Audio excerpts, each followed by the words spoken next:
Chapter 77. It was mid-December. Winter had us in its jaws. The repeater had frostbite. The tips of his fingers were puckered, jet black.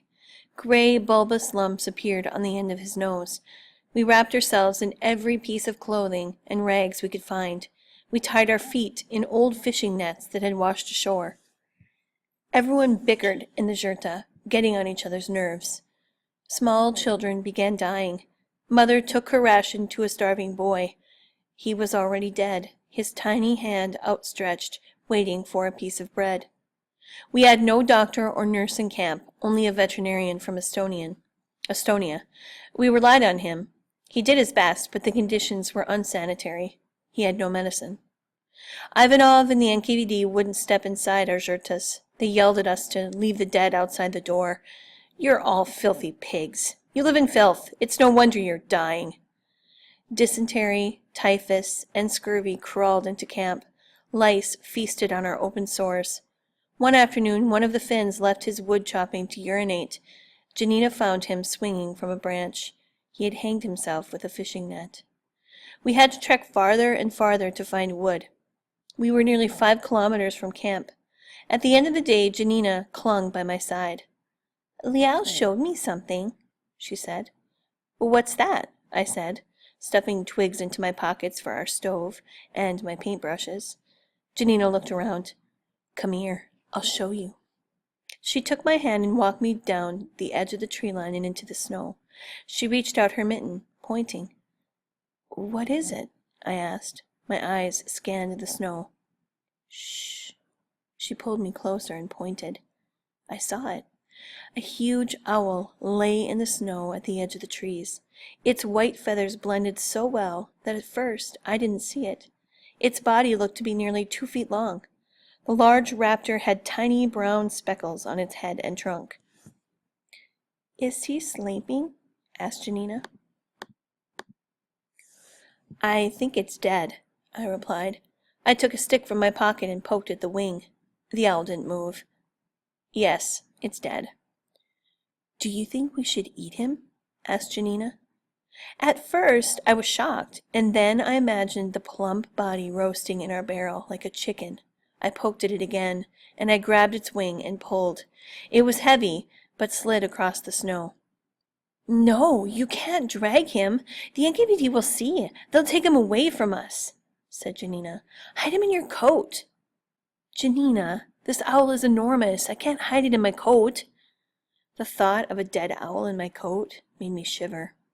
"But I'm so hungry," cried Janina. "Please, I'll walk in front of you. No one will see." I was hungry too. So was Mother. So was Jonas. I leaned over the owl and pushed its wings against its belly. It was stiff. Its face looked sharp, menacing. I didn't know if I could put it against my body. I looked at Janina. She nodded, her eyes wide. I glanced around, unbuttoned my coat. Her little hand set to work. I lifted the dead raptor and held it against my chest. Shivers of revulsion rolled through my body. "Hurry, button me up." She couldn't button the coat. The owl was too large. I could barely get my coat around its body. "Turn him around so his face doesn't stick out," said Janina. "He'll blend in with the snow. Let's hurry." Hurry? How was I supposed to walk 5 kilometers pregnant with a dead owl without the NKVD noticing? "Janina, slow down. I can't walk fast. It's too big." The horned beak poked at my chest. Its dead body was creepy, but I was so hungry. Other deportees looked at me. "Our mamas are sick. They need food. Will you help us?" explained Janina. People I didn't know formed a circle around me, sheltering me from view. They escorted me safely back to our yurta, undetected. They didn't ask for anything. They were happy to help someone to succeed at something, even if they weren't to benefit. We'd been trying to touch the sky from the bottom of the ocean, and I realized that if we boosted one another, maybe we'd get a little closer. Janina's mother plucked the owl. We all crowded around the makeshift stove to smell it cook. "It smells like duck, don't you think?" said Jonas. "Let's pretend it's duck." The taste of warm meat was heavenly.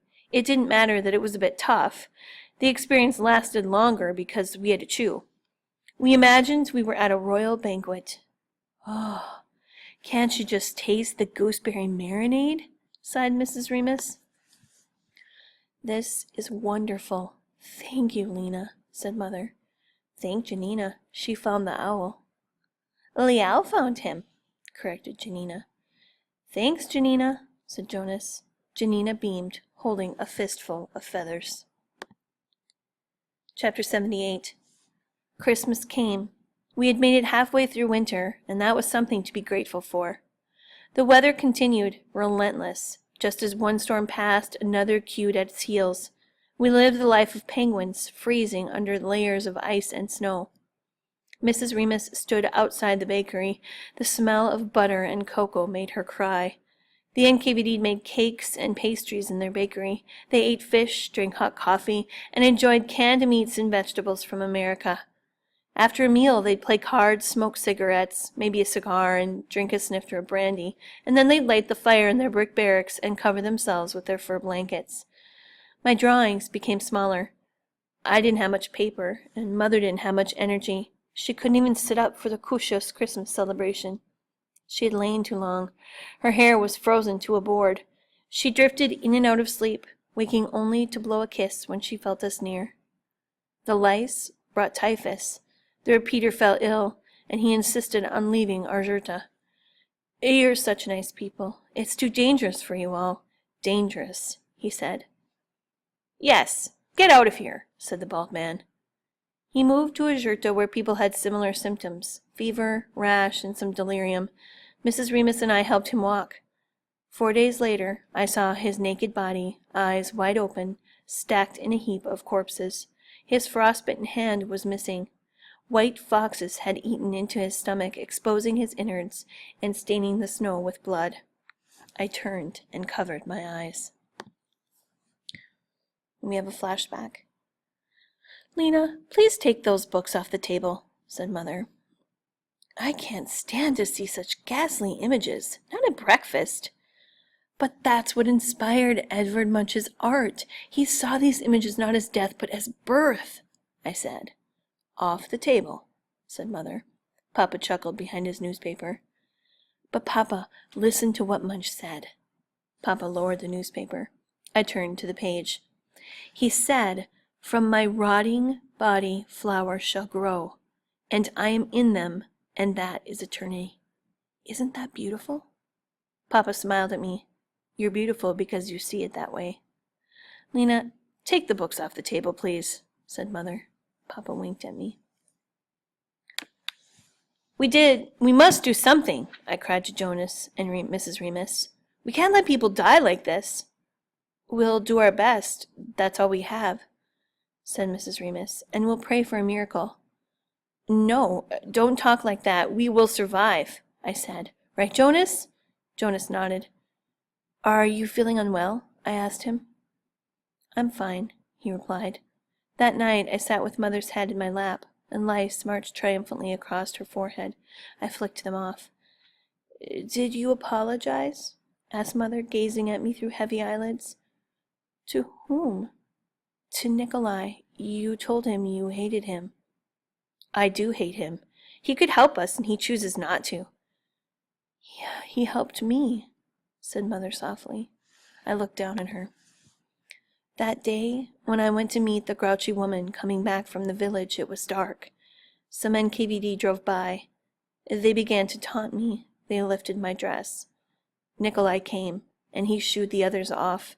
He drove me the rest of the way. I begged him to find news of your father. We met the grouchy woman on the road in the dark. Nikolai dropped us 3 kilometers from camp. We walked the rest of the way. See, she said, lifting her face to mine. That helped me, and I think the commander found out about it. Nikolai was punished for it, and I think that's why he's here. He deserves to be here. Maybe he'll get sick and everyone will ignore him, and then he'll see how it feels. He could get a doctor for us. Lena, think what your father would say. A wrongdoing doesn't give us the right to do wrong. You know that. I thought about Papa. She was right. He would say something like that. Jonas walked into the yurta. "How is she?" he asked. I put my hand on Mother's forehead. "She still has a high fever." "Darling," said Mother to Jonas, "I'm so very cold. Are you cold?" Jonas took off his coat and handed it to me. He lay down beside Mother, wrapping himself around her. "Okay, put the coat on top of us and get the small hide from Yelishka," said Jonas. "Yelishka," said Mother fondly. "I'll warm you, Mother," said Jonas, kissing her cheek. "I feel better already," she said. 79. I practiced the Russian words. Doctor, medicine, mother, please. My stomach jumped. I clutched the stone. I heard Andrus's voice. "Don't give them anything, Lena. Not even your fear." It wasn't just Mother. The man who owned his watch was sick. Janina's mother was sick. If I could get some medicine. I hated the thought of asking them for anything. The NKVD had killed Papa, and I hated them for it. I couldn't let them do the same to Mother. I saw Kretsky near the NKVD barracks. He stood with Ivanov. I waited. I wanted to speak to Kretsky alone. Time passed, and I had to go to work in order to get my ration, and I trudged through the snow toward them.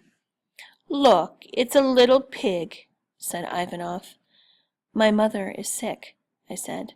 "Really?" he said, feigning concern. "I think I know something that might help." I looked at him. "Give her plenty of sunshine, fresh fruits, and lots of vegetables." He laughed at his own sick joke. "We need a doctor. We need medicine," I said, shivering. "What else do you need? A bathhouse, a school? Better get building then. Davai." I looked at Kretsky. "Please, help me. We need a doctor. We need medicine. My mother is sick." "There is no doctor," said Kretsky. "Medicine," I said.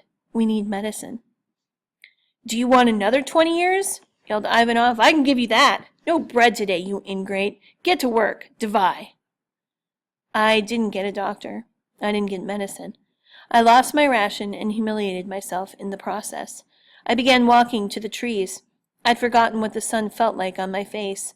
When I closed my eyes, I could see sunlight in Lithuania and on Andrus's hair. But I couldn't imagine the sun on the Laptev Sea. Even if we did make it through the winter, would we have the strength to build things? Could we really build a bathhouse and a school? Who would be left to teach? I couldn't lose Mother. I would fight. I would do whatever it took. She trembled, slipping in and out of sleep. Jonas and I sandwiched her between us, trying to warm and comfort her. Mrs. Remus heated bricks to warm her feet, and Janina picked the lice off her eyelashes. The bald man leaned over and tucked his ration under Mother's hand. "Come on, woman. You're better than this. You've got children to take care of, for God's sake," he said. Hours passed, and Mother's teeth chattered. Her lips turned blue. "Jonas, keep this." She handed him Papa's wedding band. "It's full of love. Nothing is more important." Mother's trembling increased. She whimpered between breaths. "Please," she pleaded, staring at us with urgent eyes. "Kostas." We held her between us, our arms curled around her withered body. Jonas breathed quickly. His frightened eyes searched mine. "No," he whispered. "Please."